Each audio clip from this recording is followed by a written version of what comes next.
Hello guys, welcome back, and today I'm gonna show you how to use a printer. अनि यो video किन बनाउनु लाग्यो भन्दाखेरि चाहिँ यो प्रिन्टिङ सिक्ने बेलामा भन्दाखेरि पनि यो जुन सुरुमा प्रिन्टर लिएर आयो नि त्यो बेला मलाई प्रिन्टिङको बारेमा केही पनि थाहा थिएन, फोटोकपी कसरी गर्ने भनेर होइन।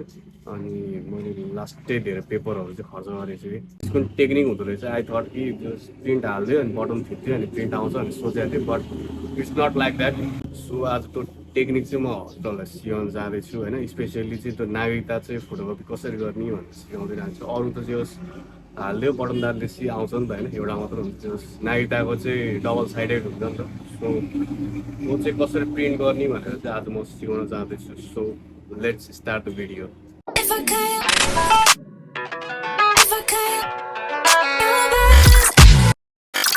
ओके गाइस, सुरुमा फोटोकपी गर्नुभन्दा अगाडि चाहिँ यो फङ्सन किजहरूको बारेमा चाहिँ जानिराखौँ होइन।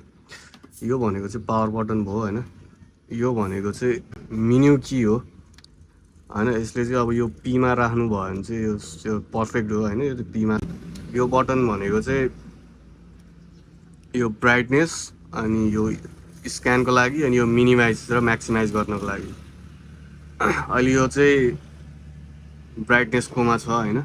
अनि यो फेरि क्लिक गर्नुभयो भने स्क्यानमा जान्छ अनि फेरि यो यता क्लिक गर्नुभयो भने चाहिँ यो मिनिमाइजमा जान्छ होइन। यो चाहिँ रोटेट भइरहेको छ, यो थिच्नुभयो भने चाहिँ यसरी होइन। अब तपाईँले एडजस्ट गर्नको लागि चाहिँ यो थिच्नु अनि यो चाहिँ एडजस्ट हुन्छ होइन। यो चाहिँ अब तपाईँले नम्बर अफ कपी जस्तै एउटा यहाँ प्रिन्ट के अरे एउटा केही मार्कसिट या केही नागरिकता राख्नुभयो भने अब यसको कति पेपर झिक्ने हो भनेर चाहिँ यसलाई इन्क्रिज गर्न सक्नुहुन्छ होइन। त्यो हो। अब यो ब्राइटनेसलाई चाहिँ यो बढाउने घटाउने, ब्राइटनेस कतिको बढाउने घटाउने यो चाहिँ हो। यो अटो भइहाल्यो, यो माइनसमा रहेन भएन। यो चाहिँ अब प्रिन्ट गर्ने कि अब यसलाई थिच्यो भने चाहिँ त्यो प्रिन्टिङ चाहिँ स्टार्ट हुन्छ, त्यही हो होइन। अब चाहिँ जाउँ हामी फोटोकपी गर्नतर्फ। यो चाहिँ यसको डिस्प्ले भयो होइन। अनि यसलाई यो नागरिकतालाई चाहिँ यसरी राख्ने अनि यसलाई कभर गर्ने and just you press this button.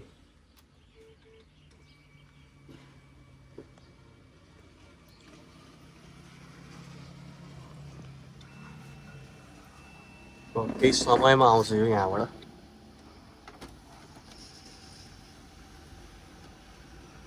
यो आयो नि होइन। अब यसलाई आइसकेपछि यसलाई चाहिँ यसरी नै यो यता जाने होइन। यसरी नै राख्ने कि यसलाई यसरी आउँछ नि, आइसकेपछि यसरी राख्ने यो पेपर चाहिँ। त्यसपछि नागरिकताको अब अर्को साइड प्रिन्ट गर्नु पऱ्यो नि त होइन। यसलाई अब अलिक थोरै तल राखेर उल्टो पारेर राख्ने। त्यसपछि फेरि यही बटन थिच्ने।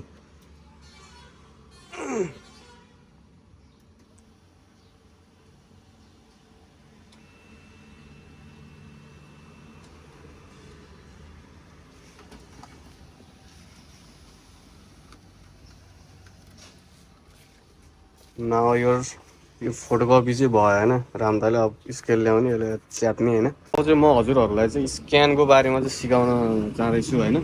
यदि कसैले तपाईँलाई 10 कपी गर्दै होइन यसो भनेर आयो भने चाहिँ तपाईँले के गर्नुपर्छ भन्दाखेरि पहिला चाहिँ यसलाई चाहिँ बढाउने, केही पनि नछोइकन यसलाई 5मा लाने होइन। त्यसपछि स्क्यानमा लाने, यो सी आउँछ होइन कपी। त्यसपछि यो यहाँ यसरी राख्ने होइन, तल फर्काएर। त्यसपछि तपाईँले यो प्रिन्ट थिच्ने, एकचोटि प्रिन्ट थिच्नुहोस् अनि यो स्क्यान हुन्छ राइट। स्क्यान भइसकेपछि तपाईँको फेरि अर्कोचोटि स्क्यान गर्नु होइन। त्यही नै राख्नु, त्यो झिक्नु पर्दैन, स्क्यान गर्नु। त्यसपछि फेरि यो बटन प्रेस गर्नु। त्यसपछि फेरि यो 5वटा स्याट भित्र गएर बाहिर आउँछ होइन। बाहिर आइसकेपछि 5वटा आइसकेपछि तपाईँले फेरि यसलाई यसरी राख्नुहोस् अनि फेरि स्क्यान गर्नुहोस्। दुईचोटि फेरि गर्नुहोस् अनि फेरि तपाईँले स्क्यान भएर आउँछ। त्यसपछि त्यो पेपर यसरी देखिन्छ होइन, यस्तो देखिन्छ। यस्तो देखिएपछि अनि तपाईँले बिचबाट च्यातेर तपाईँले दिन सक्नुहुन्छ होइन। मैले चाहिँ अहिले एकचोटि मात्र गरेर देखाउँछु तपाईँलाई। किनकि मेरो पाना खेर जान्छ नि त होइन 5वटा गरेँ भने अब मैले स्क्यानमा लिएर जान्छु अनि स्क्यान गरेँ मैले राइट यो आवाज बन्द हुन्छ यो स्क्यान हुन छोड्यो भने अहिले बन्द भयो राइट अब फेरि मैले स्क्यान गर्छु यो मैले केही चलाउनु पर्दैन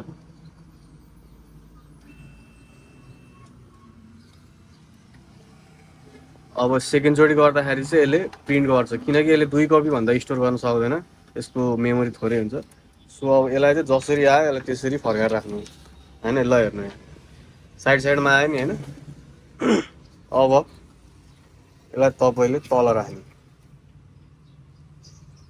तल राखिसकेपछि फेरि स्क्यान गर्ने यो गऱ्यो भने के हुन्छ भन्दाखेरि तपाईँले स्क्यान गर्दाखेरि चाहिँ पावर कन्जप्सन चाहिँ त्यति धेरै गर्दैन होइन जब प्रिन्ट गर्न थाल्छ नि तब चाहिँ पावर कन्जप्सन धेरै हुन्छ सो त्यसले चाहिँ तपाईँको अब बिजुलीको बचत हुन्छ फेरि गर्नु पर्यो मैले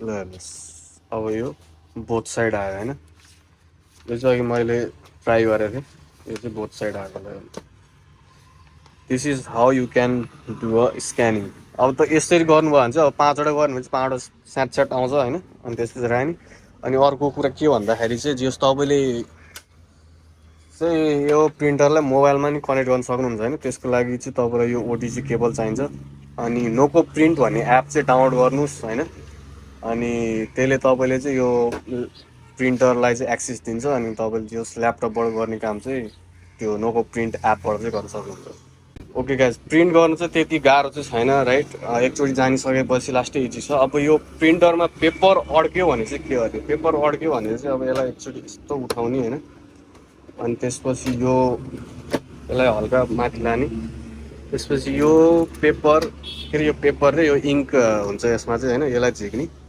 त्यसपछि तपाईँको पेपर यतातिर अड्केको हुन्छ होइन सो अब यसलाई चाहिँ पेपर यहीँ फस्यो भने चाहिँ यो तलबाट चाहिँ यसरी नतान्ने यसलाई चाहिँ माथिबाट यसरी गर्दै यो त्यहाँबाट चाहिँ झिक्नु होइन यो तल तान्यो भने चाहिँ झन् अड्किन्छ होइन तपाईँको प्रिन्टर जान पनि सक्छ सो यसलाई माथि तानेर चाहिँ झिक्नु होला होइन it would be safe for your printer अनि त्यही अब यसको इङ्क चाहिँ यो भित्र हुन्छ होइन यसको चाहिँ यो यसमा चाहिँ यो चलाउनु हुन्न भने चाहिँ होइन जो प्रोफेसनललाई लगेर इङ्क सकियो भने भर्नु होला रिफिल गर्नु होला यसलाई चाहिँ अब तपाईँले सोच्नु होला कि अब यो भएको स्क्यानवाला अप्सनलाई चाहिँ कसरी क्यान्सल गर्ने भनेर क्यान्सललाई अघि नै मैले भनेको थिएँ कि यो एक्जिस्ट बटन हो क्यान्सल बटन यसलाई थिच्नु भयो भने चाहिँ यो नर्मल डेफल्टमा जान्छ okay guys this was the video and I hope you guys learn something होइन अब चाहिँ प्रिन्ट गर्दाखेरि कसैको पनि पेपर खेर जाँदैन होला अनि म चाहिँ भिडियो यहीँ इन्ड गर्छु so I will catch you in next video by